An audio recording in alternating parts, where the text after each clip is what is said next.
We saw the article in the Wall Street Journal. The new millionaires nowadays are people in home improvement, pest control, stuff that where you get your hands dirty.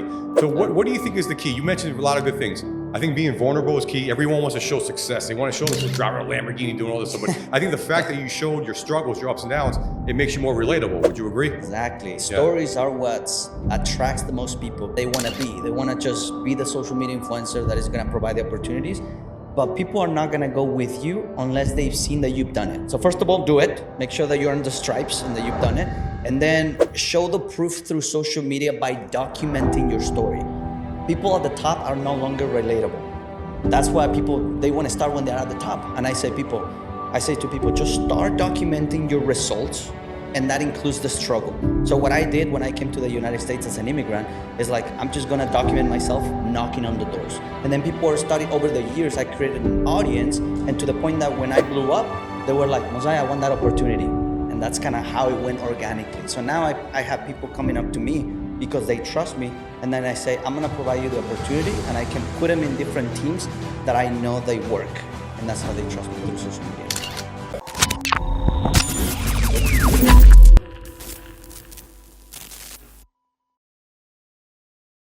Get ready to level your shit up with the LFG show. We travel the globe to bring you heavy hitters from all walks of life. We've been talking some serious business, from the best digital marketers, government contracting experts, to top athletic and celebrity doctors. We've got it all covered. We're talking to guys with cash in for billions with a B. And the best thing is, we're just getting started. So hold on tight. We're about to crank it up a notch. Get ready for next level networking and masterminds within the LFG community. Scared money don't make no money or honey. Hit the subscribe button, drop a like, leave a comment, and let's fucking go.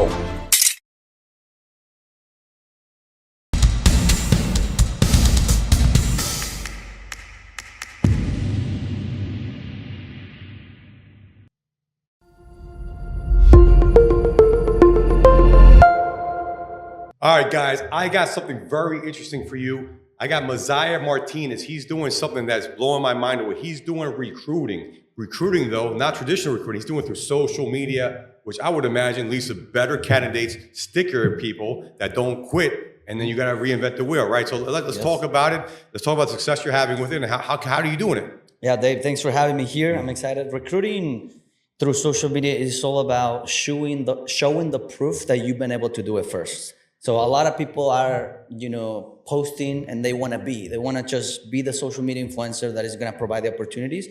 But people are not going to go with you unless they've seen that you've done it. So first of all, do it. Make sure that you're on the stripes and that you've done it. And then show the proof through social media by documenting your story.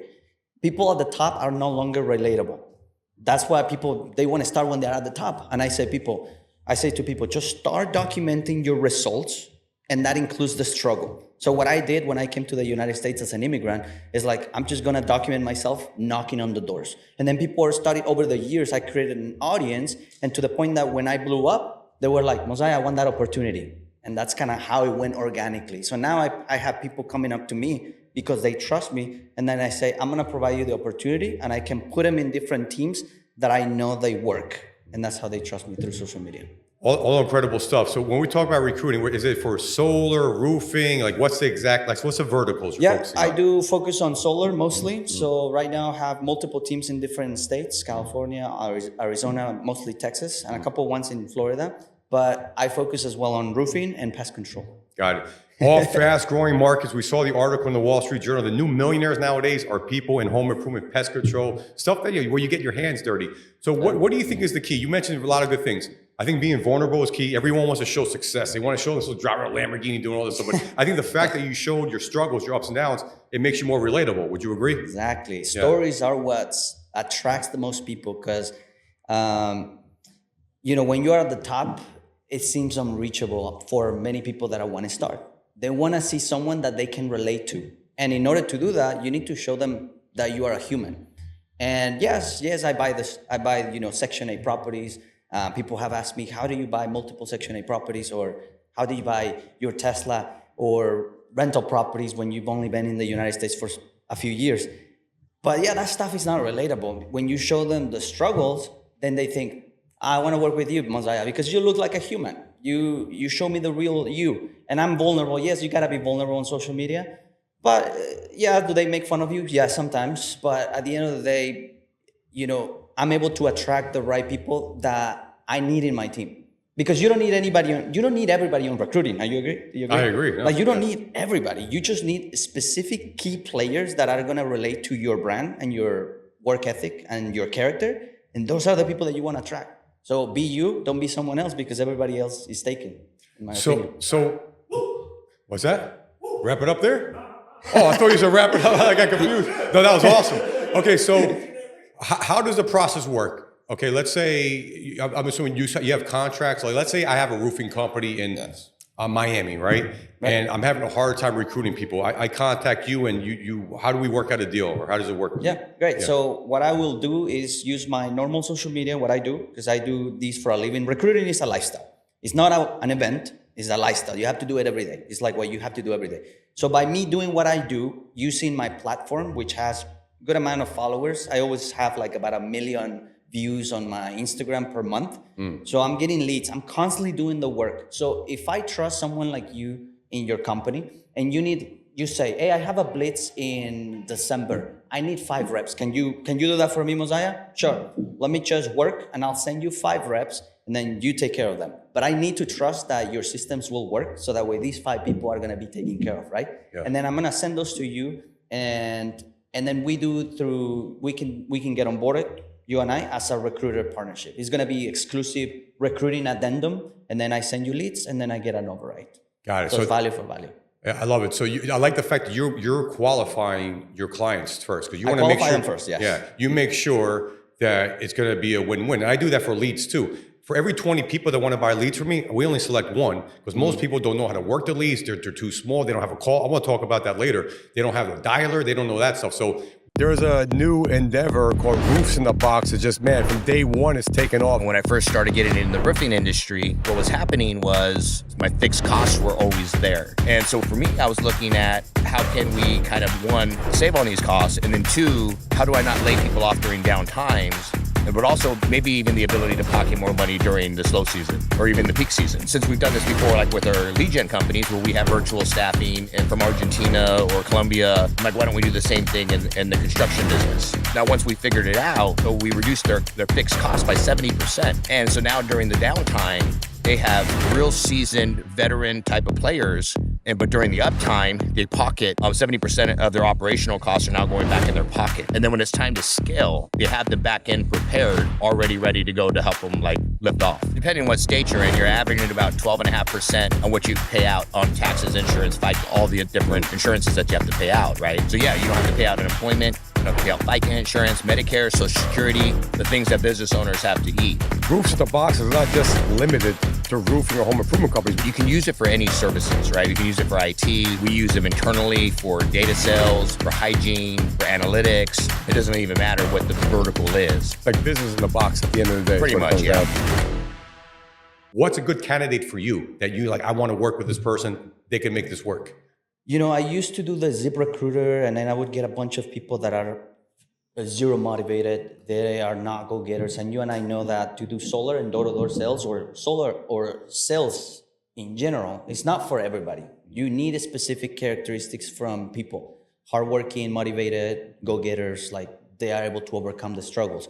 So what I realized is that it works for me targeting the already existing people that are doing it in solar or people that have experience in roofing. So the recruits that I always get are people with the experience because that's my audience. My audience is door-to-door sales, solar, pest control, roofing. I also do roofing as well on the side. Yep. And so those are the people that are always switching, looking for different opportunities. And I'm always there catching their attention so that when they're ready to switch, who are they going to go to? They're going to ask me, hey, Mosiah, do you have an opportunity? Do you know someone that could fix the issue that I had in my previous company? And I say, yeah, actually, I think I know what you need. And I think I have what you need. And I'm going to put you in contact with Dave, right? And now they go with you and it's just a transaction of value. It's a mutual agreement. Yeah. So that's how I do it. And I think it works because if you want stickier recruits, it has to be based on relationships of trust. In this industry, a lot of people don't trust each other. They do marketing, they do the Lambos, the real estate, but that doesn't make me feel like I can trust you, even though you have the money. What makes you trustworthy in this industry for sticky recruits is when they see you as a human. So for example, when you do those interviews that I've seen on your social media page, they feel like they know you. So when they meet you at an event, don't they come to you like, hey, Oh, dude. yeah. You have credibility. It's instant. Yeah, it's that they feel like they already know you. Yeah. So they're like, hey, dude, like, and that is such a powerful tool that if you leverage, you'll continue to attract the right key players. You don't want anybody. I just need 5 people that are going to help me take a team to the next level. And that's it. We're going to find them through constant marketing. Yeah. And you say, guys, this is a great interview. This is unlike any other interview I've done on the show. And I think because we're talking about taking an old, antiquated system. When I remember there's recruiters, high-level recruiters, they'll charge a company $25,000, $30,000, $40,000 for like, I don't know, someone in a position, and they have an old school method. You have the new school method, which is, it's a new way of doing things, right? And it's faster, I think. And then you have the instant credibility. And I think that's why a lot of the old school methods, the fear is you hire someone, you pay $20,000 to recruit or whatever it is, and then they don't stick. And what happens? Whereas, and I think because there's no relationship there with you, the people you recruit, you have a relationship. Even though you may not have met them face to face, they feel like they know you because they watch your videos every day, months over months. They know your family, right? And it's like, I think they don't want to let you down at the end of the day. I would imagine that's why it's stickier. You agree with that, or what do you think? Such is the power of social media, converting eyes into money. Because attention is the biggest asset nowadays. Yeah. Like now, if you and I believe that we have the right answer or the right opportunity, it's our duty and responsibility to share to the world every single day through a simple meme, through a simple post. It might be stupid, but we are the ones that are catching the eyes, and we are the ones that we can provide opportunity. So the responsibility of a recruiter is huge because you have to be honest. If you're recruiting, you have to really strive for excellence and become better and become that person that people want to follow.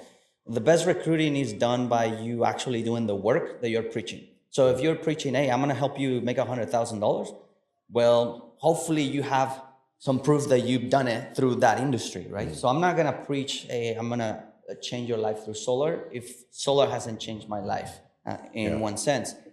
The other thing is that I was going to say is that,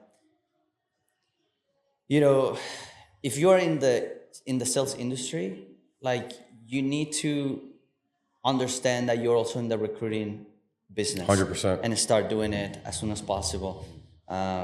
It's the same thing, but instead of selling a product or a service, in this situation, you're selling yourself, an idea and a vision of where you can be, where you can become, where you can be, and where you can become. Yeah. So that's why I love recruiting. I think recruiting is my favorite thing. It's exciting, man. I love the whole model and the whole how you're leveraging social media to its full potential. Another question I want to ask you is, what are some success stories? I'm sure you got plenty of them for roofing, pest control, solar, where there was a company that was struggling. They couldn't hire people for nothing. And how did you impact them? How did you impact their bottom line and their growth, help them scale? Good question. So when I joined solar 3 years ago, actually just 3 years ago, I came from success in pest control. I had about 64 people, teams in pest control. And then when I switched, I made a lot of noise. I said to people, hey, I'm switching. I never sold solar at all, but I'm switching. And immediately people were like, why are you promoting solar if you've never done it? And I said, because I know the skill of selling. And once I get to solar, I'm going to make it happen. Yeah. And so right away, I brought 9 people to this organization in solar to learn everything. And these 9 people, some of them became the top players in the company that I work with right now. And then we've been able to expand. So, but it was all through me just constantly posting my journey on switching, on my logic. I was just literally on my car recording, hey guys, this is going to be my first day doing solar. I really don't even know if I'm going to make it happen, but I'm going to go ahead and figure it out. And that just in itself, they're like, dude, like, will he make it? And then I would post my fails. It's like a real life social. It's one of reality shows. Yes. Your stories became like reality show. That's crazy. 6 stories. It's drama, right? 6 stories per day, minimum, all the time. Sometimes even more. Showing the journey. And then when I would have a win, people were like, dude, you're the man. That is credibility. And they would ask me questions. And then I would use that to leverage and then literally have people reaching out to me that were the top closers in the entire company. I'm talking about they're closing megawatts on their own installations. And so that to me was recruiting, right? And override. So my advice for anybody is that yeah, just put out there the content. You never know if by one post somebody will reach out to you, and that person will help you build your team, an organization. Which this is what has happened to me. And sometimes people now criticize me now because I've taken a step away from closing the deals, because I was the one that would close the deals all the time. Now I'm the one that is like creating content, but I have my closers that do it. Yeah. But now I'm the one that is recruiting and plugging them under them. Yeah. So I provide value to them. So there are closers, I recruit for them, and I put them under them. And I can put them under any company, on roofing company, pest control company, solar company. Yeah, it's part of the evolution, right? In order to grow, you need to scale. You can't be the one closing all day, or you're limited. So you have to teach other people. Yes. That's part of it. I was going to ask you a question as well. You said that you're an expert on leads and everything. How would your expertise apply into creating leads? So how do you create leads for solar companies or roofing companies or any other companies? What is your method? It comes down to the media buyers, right? I'm not a media buyer. Yeah, I'm the relationship guy. I'm the one that can get the big contracts. I mean, my clients, I have roofing clients that spend $4 million a month on leads, like 50 million a year, right? And some of them spend 3 million a month with one single group, right? Yeah. So I'm competing with those groups. So the point is that, how do we do it? I'm a relationship guy. I'll find media buyers that know how to generate leads. They know how to generate leads on Facebook. They know how to target the right audiences, Instagram, TikTok, YouTube, all those different channels. So I'll make a deal with them. I'll make a deal like, hey, you know what? You generate the lead. You put the spend on my credit card. You don't have to worry about anything. And then we'll split the profits, or we'll do some sort of rev share. So I've been doing this since 2015. I know so many media buyers from all over the world. I know guys in Eastern Europe. I know guys in America. I got guys in South America. My best Spanish media buyer is in Colombia. He does a lot of Spanish solar stuff. So the bottom line is that I've got these connections with media buyers. They don't want to talk with the advertisers. They'd rather sit behind a computer, do what they're good at, right? They kind of get anxious talking to other people. So it's like you when you recruit. I kind of recruit for media buyers, what I do, because I know that I have the demand. The media buyers give me the supply. And then my goal is, I got a company spending $4 million a month on home improvement. How do I get more of that budget? Yeah. You know, and I have to keep getting more media buyers. I can give them quality, and then my team will look at the results. They'll be like, okay, what's your appointment set rate? Yeah. If one media buyer is at 15%, the other guy's at 21%, why is it happening? How do we get the guy at 15% to 20%? So we're always looking at the numbers like data analysts in the back end. So the secret really is having media buyers. I'm going to talk about that when I go on stage. Yeah, that's the hardest part, is what it comes down to, finding those people. But my show helps me with that. Our show, the LFG show, is really more targeted towards media buyers. So that's been kind of our superpower. And now we're going to leverage our social media on LinkedIn to get the buyers. So now we'll have the demand side and the supply side. So we're very similar. You've been doing it a lot longer, man. Hats off to you, because I mean, I'm sure there's days you're like, God, why am I doing this, right? But you kept doing it, so that's an inspiration. But that's the answer to the question, is really having the media buyers that know how to generate leads on Facebook, Instagram, TikTok, YouTube, having a good system of my team following, doing their operations, making them happy, making the client happy, and then it sounds easier than it is, obviously, but that's been our secret to our success. And what is your goal, like in the next, your immediate goal, your short-term goal? What is your goal? What do you want to be at, and what is your vision? Like, I want to achieve this in the next 12 months or something. Yeah, we have a division called Home Direct Marketing. I want that to be the biggest name in home improvement leads. And I think we can do it. That's really the goal in the next 12 months. And we have a company called Roofs in a Box that does virtual staffing. And let's say you have an operations person in America doing your roofing and all that stuff, all the operations, and remotely, you might be paying them 70, 100 grand a year. We have people in Colombia, Argentina, you can get that for a fraction of the cost. You can save 75%, right? So they kind of go hand in hand, because if I have a client buying leads, and they also have staffing issues in terms of like operations or whatever, or maybe they have accounting. They have someone in accounting that they're paying 120 grand, the guy's not good. I can have someone do that for a fraction of the cost. So I see them both benefiting each other on the lead end and also on the operation side. Oh, nice. I want to be the leader. We were the leader. We were one of the top 5 in solar for many years. Solar direct marketing. Solar is kind of having a little issue right now. We're still selling a lot of solar, but I see home improvement. Home improvement starting to overtake solar for us. So we're using the same template we did for solar with home improvement. Sweet. How would,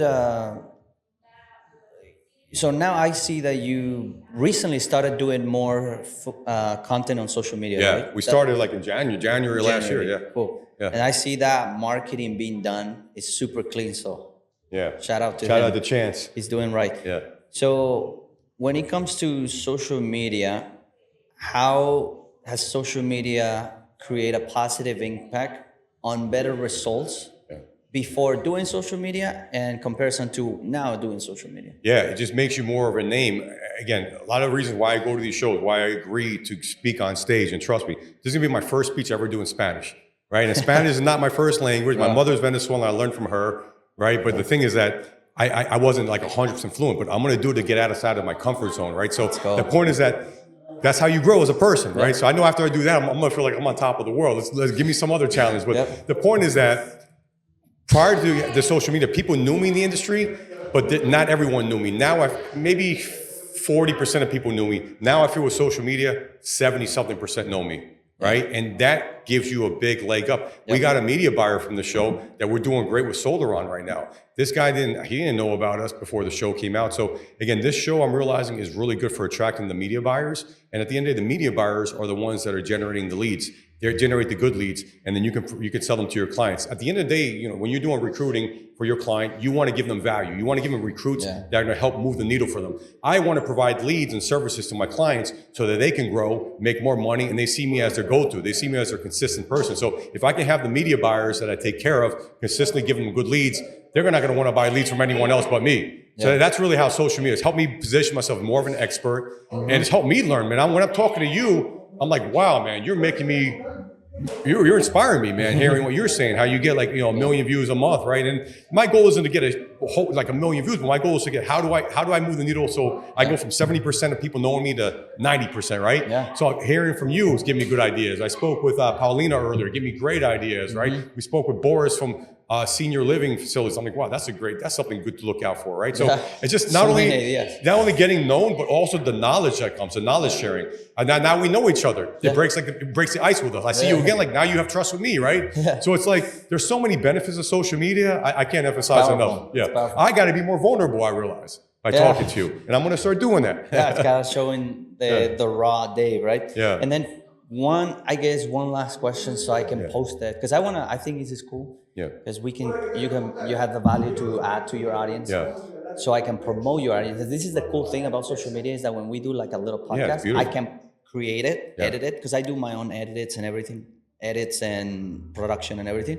And I post it. And then my audience, if they like you, literally transfers automatically. Exactly, yeah. Right? So this is the power of social media and collaborating. But I guess you were talking to me before we recorded how stupid it is, I guess, that people don't even consider the opportunity of doing solar or even sales, and they actually choose the traditional route. Yeah. What would you say to somebody that is watching that is thinking about, hey, I need to make money? It doesn't matter if they're like in 18 or maybe they're 40 plus.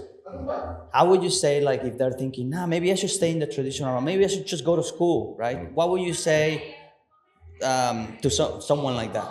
I would say keep your mind open and follow success. Success leaves clues. People are successful right now doing these roofing jobs, HVAC. There's money flowing. The Wall Street Journal is talking about it.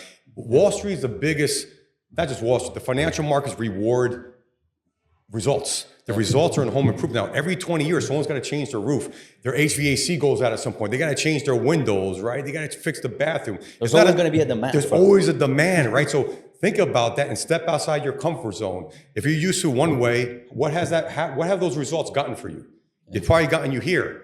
You got to do something else to get to over there, right? Every successful person, whether they're successful business-wise, whether they're a successful parent, they're a successful boyfriend, girlfriend, husband, wife, whatever the heck it is, they're always looking to get better. They need to improve themselves. They're reading books. They're going to masterminds. They're doing this stuff, right? So the point is, get outside your comfort zone, and you just got to learn. I mean, partner up. Listen to your podcast. Follow you on social media. Get some ideas and listen to people like that, and then just do it. You got to do it. I listen. I was like, why am I doing this thing in Spanish, man? I'm just words. My wife has helped me out. I'm like, I can't even pronounce that damn word. I'm gonna freaking do it. And I guess you know what? I told my wife, I think now my Spanish has improved just from this freaking speech. Yeah. Now she always says like, I speak a little bit like kind of slang Spanish, right? I speak like gringo Spanish.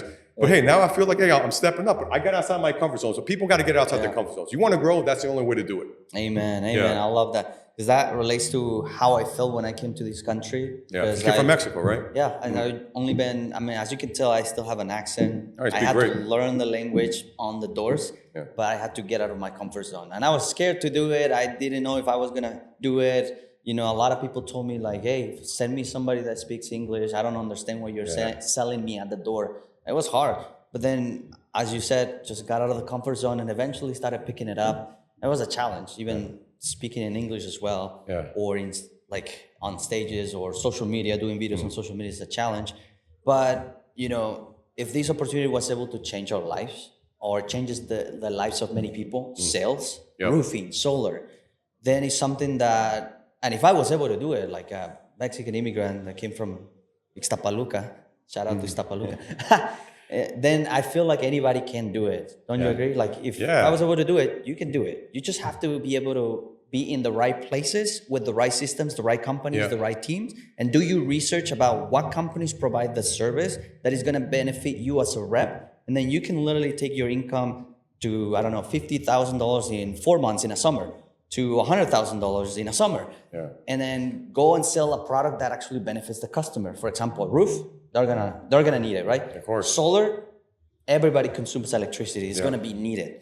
And then if you sell that and you're in the right team, that's a career. And then I wanted to be in law school. I came to the United States to go to law school. But then once I started making my first $100,000 in less than a year, I was like, maybe I need to try it again before law school, before going to college again. And then again, and fast forward, I don't think I'm gonna go to college unless later when I'm like, I don't need to go to college, I'll go for fun. Such is the power of doing sales. It's a high income skill that pays you a lot. I always say sales is a great equalizer in society. It doesn't matter where the hell you came from, what your education is, you got enough desire, persistence, you'll make it work. And you're a great example of that. And what I love most is that I think your journey, like you might be in the third inning, man. You have so much upside because the Latin Americans, 65 million as of 2020. It's supposed to double by 2050, right? So think about it. Your story, what you just stated, coming from Mexico. How many other immigrants come from Mexico here and they want motivation? So they're going to follow someone like you. They see that, and maybe 100 people watch you, and maybe out of every 100, maybe 1 or 2 people you make an impact. Maybe it's more. I don't know. But that one, God, that becomes like your raving fan. And then he tells everybody that one turns into 10. And then the more you put out like that, the more people you impact, the more you grow too, right? So I think that's amazing what you're doing. I think it's inspirational. I'm pumped up. Awesome, man. Thanks. I appreciate it, man. Well, nice to meet you, man. Yeah, nice to meet you too. Guys, how can people find out more about you? So follow me on Instagram mainly. I also have YouTube. It's Mosiah MTZ, just like that, MOSIAH MTZ. And that's where you can find me, and I post content every single day. Yeah. Guys, you have to follow the people that are making stuff happen, the people that are showing you the real life self, the good things, the good, the bad, and the ugly. Not everything is shiny. I mean, there's a site, Instagram Baller Busters. They talk about these guys they're 5 Lamborghinis, but meanwhile they're all leased, and then they're in hundreds of thousands of dollars in debt. I mean, they're not showing their vulnerability. Life isn't all like this, right? It's this at the end of the day, and I think that's why you've had success, guys. So follow him, and let's fucking make it happen. Let's fucking go. Let's go. Let's go.